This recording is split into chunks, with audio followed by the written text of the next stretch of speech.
Hello, this is SKB and you are watching Mahindra English. Babu spoken का अगला lecture में अब हम चल रहे हैं पास्ट कंटिन्यूअस टेंस। क्या है बाबू? Past continuous tense. देखिए हर एक टेंस का अपना अपना एक इम्पोर्टेंट है। तो जब इसमें पास्ट कंटिन्यूअस टेंस चलेंगे तो बेसिक आप सब लोग जान रहे हैं कि सब्जेक्ट होता है, वाज होता है, वेग होता है, प्लस भी पर प्लस ऑब्जेक्ट होता है। Subject plus was were plus B पर प्लस ऑब्जेक्ट। अगर आप चाहें तो इसका नेगेटिव इंट्रोगेटिव भी बना सकते हैं। सब्जेक्ट प्लस वाज या were plus not plus B पर प्लस ऑब्जेक्ट। ठीक है, वाज या were plus subject plus B पर प्लस ऑब्जेक्ट। वाज या were plus subject plus not plus B पर प्लस ऑब्जेक्ट। WH वर्ड भी लिख सकते हैं आप।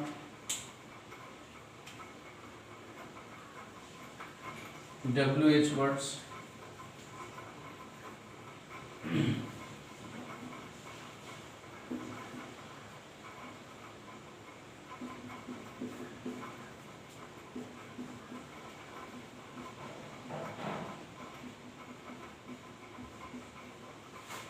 अब देखिए इस तरीके से है। क्या है बाबू? आप मेरे साथ बोले सब्जेक्ट प्लस वाज या वेयर प्लस बी पर plus object. Subject plus was या were plus not plus B पर plus object. Was were plus subject plus B पर प्लस ऑब्जेक्ट। वाज या were plus subject plus not plus B पर plus object.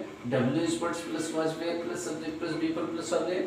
WH words plus was were plus subject plus not plus B पर plus object. Translation बना सकते हैं। मैं एक पत्र लिख रहा था। बाबू क्या होता है? तो आप जानते होंगे पहचान में अगर आइडेंटिफिकेशन की बात करें तो रहा था, रही थी, रहे थे, इस तरीके से करें। मैं एक पत्र लिख रहा था, क्या लिखेंगे बाबू? I was writing a letter. अब चाहे तो नेगेटिव इंट्रोगेटिव सेंटेंस आसानी से आप बना सकते हैं। क्या? तो I was writing a letter, I was not writing a letter, was I writing a letter, was I not writing a letter, why, when, where, was I writing a letter। आप जैसे भी चाहे बाबू बना सकते हैं। ये तो बेसिक स्ट्रक्चर हुआ। अब जब हम लोग आगे बढ़ेंगे तो इस स्ट्रक्चर में आप क्या करेंगे कि घर पर भर्व के सहायता से ट्रांसलेशन को डेवलप करते रहेंगे, नए नए स्ट्रक्चर्स पर ट्रांसलेशन बनाते रहेंगे। अब देखिए क्या है, लिखा सब्जेक्ट, लिखा वाज या वेयर, लिखा फिर उसके बाद लिखा स्टील, तब लिखा बी और फिर लिखा ऑब्जेक्ट। अब हम कहें आप अभी तक पढ़ रहे थे।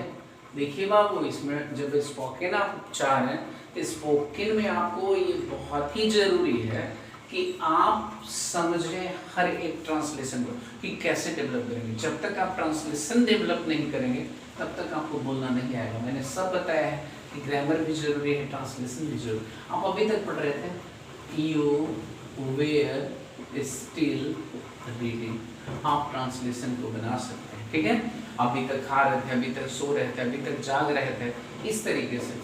अगला है कि सब्जेक्ट कहें वाज या वेयर कहें। ठीक है, और प्लस कह रहे हैं V4 प्लस यहाँ पे देन लगा दें, फिर उसके बाद V1। ये बोलने के क्रम में हम लोग, मैंने बताया था कि कुछ फॉर्मल होते हैं कुछ इनफॉर्मल होते।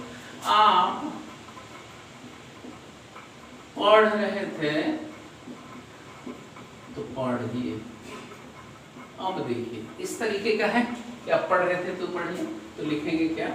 You were reading then read. आप खा रहे थे तो खाइए, you were eating then eat. आप सो रहे थे तो सोइए, you were sleeping then sleep. इस तरीके से ट्रांसलेशन को डेवलप करते हैं। ठीक है, फिर कहते हैं कि सब्जेक्ट कहें वाज या वेयर कहें और प्लस गोइंग लिखें प्लस टू लिखें फिर V1 प्लस ऑब्जेक्ट। इसको फ्यूचर इन पास्ट बोलते हैं। देखिए आई वॉज गोइंग। देखिए बाबू मैं एक एक स्ट्रक्चर आपको बताते चल रहा हूँ, लेकिन आपको इस स्ट्रक्चर की सहायता से बहुत सारा ट्रांसलेशन डेवलप करना है, क्योंकि जब तक आप प्रैक्टिस नहीं करेंगे तब तक संभव नहीं होगा। I was going to launch a school. मैं एक विद्यालय खोलने जा रहा हूँ। मैं एक विद्यालय खोलने जा रहा था। अब देखिए इस पर, अब इसमें क्या करना है बाबू, यहीं पे जब स्ट्रक्चर हम लोग चलेंगे तो जस्ट आगे बढ़ेंगे तो सब्जेक्ट हो गया, वाज वेयर हो गया, गोइंग लिख दिए, अब +2 लिख दिए, बी या बिकम। आपको मैं बता दिया हूँ कि बी या बिकम मीन्स क्या होता है, तो बनना या होना होता है बाबू, आप जानते हैं। अब मैं इस तरीके से बोलूँ कि मैं, अब जैसे यहाँ पे आप लोग लिखते भी चलेंगे, नोट डाउन भी करेंगे। अब इस स्ट्रक्चर पर मैं बता रहा हूँ, मैं एक सरकारी शिक्षक बनने जा रहा था। कह रहे कि I was going to be a government teacher। अब बाबू इस तरीके से, अब क्या है कि नेगेटिव इंट्रोगेटिव, तो आपके पास स्ट्रक्चर है। जैसे यहाँ बोले मैं एक स्कूल खोलने जा रहा था, तो I was going to launch a school।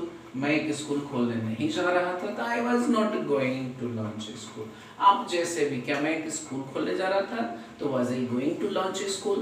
क्या मैं एक स्कूल खोलने नहीं जा रहा था, तो was I not going to launch a school। इस तरीके से मैं एक सरकारी शिक्षक बनने जा रहा था, तो I was going to become a government teacher। अगर बी लगाना चाहें तो बी भी आप लगा सकते हैं।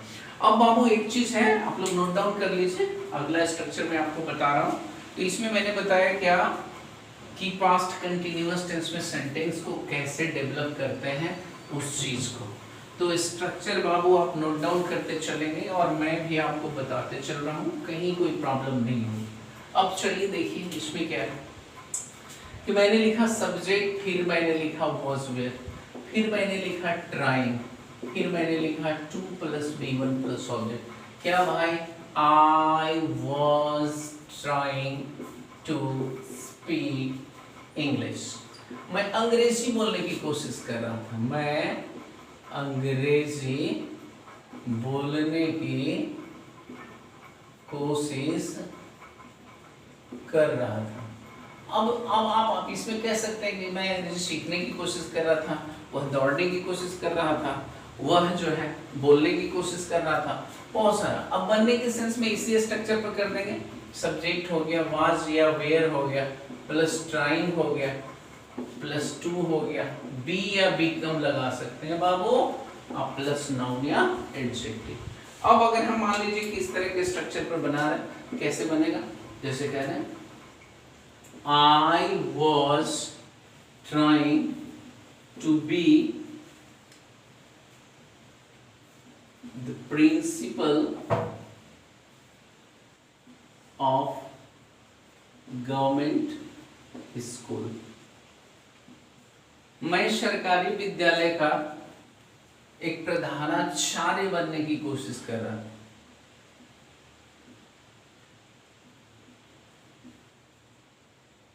विद्यालय का प्रधानाचार्य बनने की कोशिश कर रहा था। तो इस तरीके से हम लोग डेवलप करते हैं, ठीक है। अब बाबू जैसे मैंने स्ट्रक्चर बताया कि सब्जेक्ट हो गया, वाज या वेयर हो गया, अब प्लस आप विलिंग लगा सकते हैं बच्चा। देखिए ये सारा स्ट्रक्चर बोलने में बहुत यूटिलाइज होता है। विलिंग लगा सकते हैं, लाइकली लगा सकते हैं, 2 + B1 + ऑब्जेक्ट। फॉर्मल इनफॉर्मल का भी ध्यान रखेंगे, कुछ ऐसे होते हैं जो ग्रामर के अनुसार बिल्कुल करेक्ट होता है, कुछ होते हैं कि स्पोकन में यूज किए जाते हैं। ही वॉज विलिंग या लाइकली टू स्पीक इंग्लिश। मतलब क्या हुआ बाबू, वह अंग्रेजी बोलने का इच्छुक था, ठीक है। अब इसी में अगर आप बी या बिकम को जोड़ दे रहे हैं, जैसे स्ट्रक्चर में सब्जेक्ट हो गया, वाज या वेयर हो गया बाबू, ठीक है, विलिंग हो गया, फिर उसके बाद लाइकली हो गया, और 2 + B या बिकम प्लस नाउन या एडजेक्टिव। तो अब इस पर कैसे हम ट्रांसलेशन बना सकते हैं, आप लोग नोट डाउन करते चलिएगा बाबू। जैसे मैंने बताया यहाँ पे देखिए, क्या मैंने बताया कि बाबू यहाँ पे subject was were plus willing. देखिए आई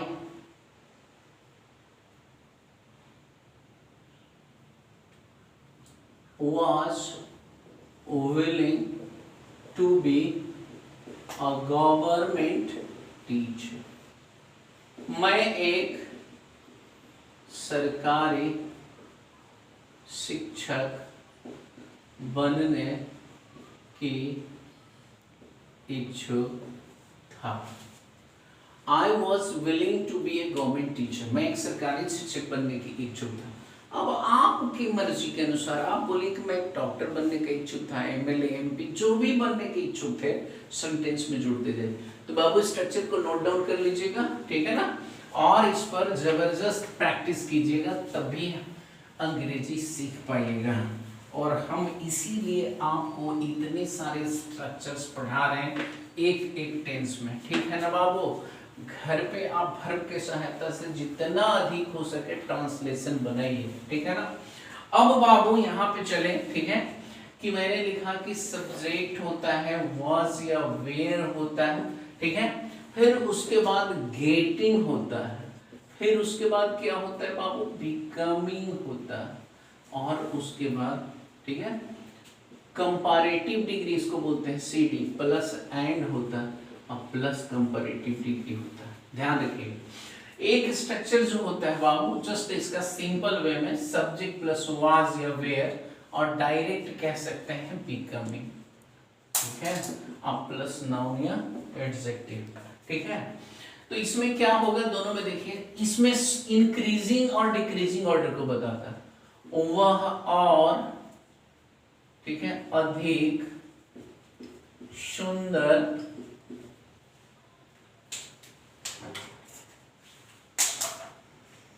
वह और अधिक सुंदर होते जा रही थी। एक, मैं और अधिक धनी होते जा रहा था। तो अब यहाँ पे इस तरीके सी वॉज बिकमिंग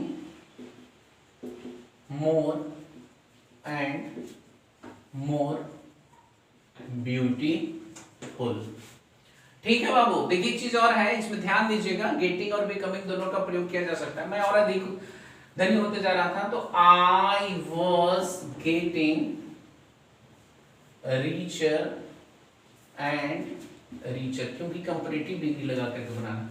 लेकिन कहें वह ज्यादा काबिल बन रहा था, तो लिखेंगे कि he was becoming over smart। अगर रहेगा कि ज्यादा तेज बन रहा था, तो अब यहाँ पे इंटेलिजेंट का प्रयोग कर देंगे। ज्यादा कंजूस बन रहा था, तो माइजर का प्रयोग कर, ठीक है। इस तरीके से सेंटेंस को हम नेगेटिव इंट्रोगेटिव भी बना सकते हैं बाबू। इसमें गेटिंग चाहे गेटिंग लगे, बिकमिंग चाहे, क्योंकि स्ट्रक्चर के अनुसार, लेकिन comparative degree and plus comparative degree. और जानते हैं कि मेनी और मच का क्या कंपैरेटिव डिग्री होता है, मेनी का भी मोर होता है और मच का भी मोर होता है। तो बाबू आज के वीडियो में इतना ही, फिर अगले वीडियो में मैं बहुत सारा इंपॉर्टेंट स्ट्रक्चर लेकर के आऊंगा। तब तक बने रहिए Mahindra English hub YouTube channel के साथ। बाबू वीडियो को लाइक कर दीजिए, और पहली बार अगर चैनल पर है तो चैनल को सब्सक्राइब कर लीजिए, और वीडियो को अपने दोस्तों के बीच में जितना ज़्यादा हो सके शेयर कीजिए, क्योंकि वीडियो को शेयर कीजिएगा यही मेरे लिए मोटिवेशन है। जय हिंद, जय भारत।